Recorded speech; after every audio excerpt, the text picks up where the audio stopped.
எல்லாம் சேர்ந்து வந்து திருமணத்தை நடத்துறப்போ அடடா ஆட்ட பாட்டுதான் அந்த கல்யாணமே அழகா பூத்த தோட்டம்தான்.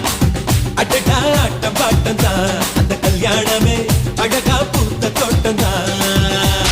மேரேஜ் என்றால் வெறும் பேச்சு அல்ல, மீனாட்சி சுந்தரேசா.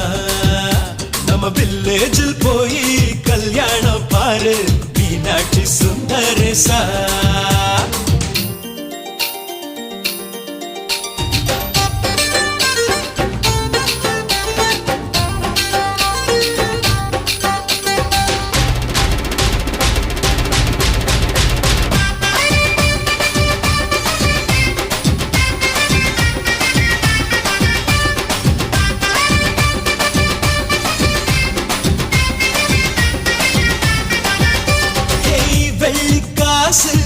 அள்ளி தந்தா பந்தல் போ